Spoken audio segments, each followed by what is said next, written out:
क्या सोने की कीमतों में अब और बड़ी गिरावट आने वाली है? आखिर क्यों कहा जा रहा है कि गोल्ड की कीमतें 50% तक टूट सकती हैं? और अगर ऐसा हुआ तो जिन लोगों ने 1,40,000 या उससे ऊपर के भाव पर सोना खरीदा है, जरा सोचिए उन्हें कितना भारी नुकसान उठाना पड़ेगा। जी हाँ, नमस्कार, मैं हूं आपके साथ प्रशिता शर्मा और आप देख रहे हैं राष्ट्र टीवी। दोस्तों, दरअसल कुछ एक्सपर्ट्स और टेक्निकल इंडिकेटर्स दावा कर रहे हैं कि इंटरनेशनल मार्केट में इस साल के आखिर तक गोल्ड में बड़ी गिरावट देखने को मिल सकती है।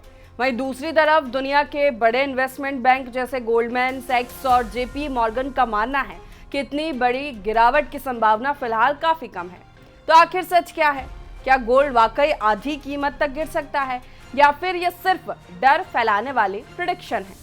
सबसे पहले आज के ताजा भाव आपको बता देते हैं। आज सोने की कीमतों में हल्की तेजी देखने को मिली। 24 कैरेट सोना करीब 1,42,700 प्रति 10 ग्राम के आसपास कारोबार करता दिखाई दिया। वहीं चांदी में भी अच्छी तेजी रही और इसके दाम करीब 2,23,000 प्रति किलो के आसपास बने रहे। अगर आप सोने में निवेश करते हैं या आने वाले त्योहारों और शादी के सीजन के लिए गोल्ड खरीदने की तैयारी कर रहे हैं तो ये रिपोर्ट आपके लिए काफी अहम है। दोस्तों, इस समय दुनिया में एक बार फिर जियोपॉलिटिकल तनाव बढ़ता हुआ दिखाई दे रहा है। अमेरिका और ईरान के बीच तनातनी की खबरें लगातार सामने आ रही है। आमतौर पर जब दुनिया में ऐसा माहौल बनता है तब निवेशक शेयर बाजार से पैसा निकालकर सोने में लगाते हैं, क्योंकि गोल्ड को हमेशा से सेफ हेवन यानी सुरक्षित निवेश माना जाता है। लेकिन इस बार तस्वीर थोड़ी अलग है। तनाव बढ़ने के बावजूद सोना लगातार दबाव में बना हुआ है। याद कीजिए, इसी साल जनवरी में गोल्ड ने नया ऑल टाइम हाई बनाया था। इंटरनेशनल मार्केट में कीमत करीब $5,595 प्रति औंस तक पहुंच गई थी। वहीं भारत में भी 24 कैरेट सोना करीब 1,91,000 प्रति 10 ग्राम तक पहुंच गया था। लेकिन उसके बाद बाजार का रुख पूरी तरह बदल गया। आज इंटरनेशनल मार्केट में गोल्ड अपने रिकॉर्ड हाई से करीब 30% नीचे कारोबार कर रहा है। अब सबसे बड़ा सवाल यही है कि क्या यहां से भी सोने में और बड़ी गिरावट आ सकती है? दरअसल अलग अलग एसेट्स की कीमतों का टेक्निकल एनालिसिस करने वाला फाइनेंशियल मार्केट डेटा प्लेटफॉर्म कॉइनकॉर्डेक्स मानता है कि कुछ टेक्निकल इंडिकेटर्स इस बात का संकेत दे रहे हैं कि साल के आखिर तक गोल्ड करीब $2,780 प्रति औंस तक फिसल सकता है।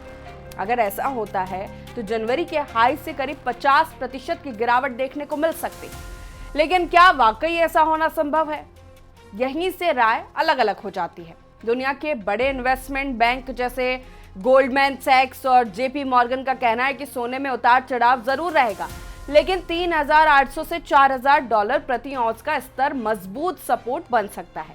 यानी उनके मुताबिक गोल्ड में कमजोरी आ सकती है, लेकिन कीमत का आधा हो जाना फिलहाल काफी मुश्किल नजर आता है। अब सवाल उठता है, क्या इतिहास में कभी ऐसा हुआ है?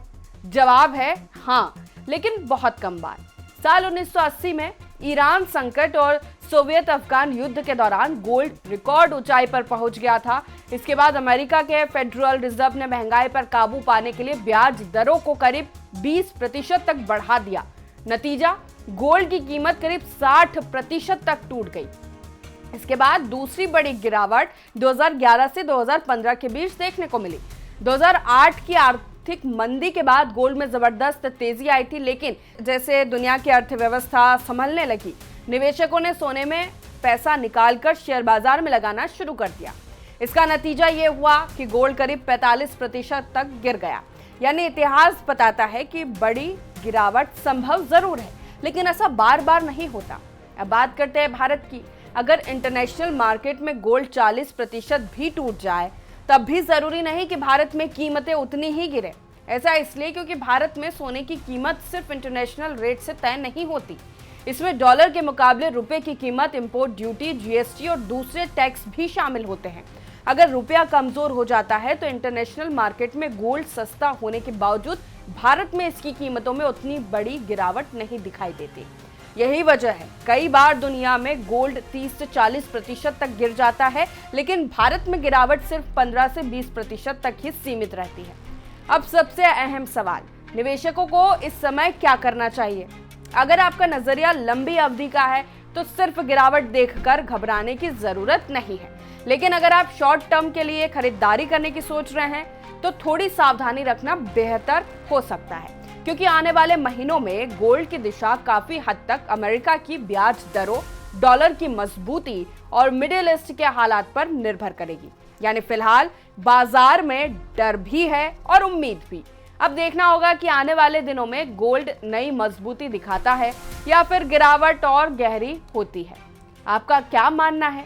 क्या सोने में अभी और बड़ी गिरावट आएगी या फिर मौजूदा गिरावट लंबे समय के निवेशकों के लिए एक अच्छा मौका साबित हो सकती है? अपनी राय हमें कमेंट करके जरूर बताइए। नमस्कार।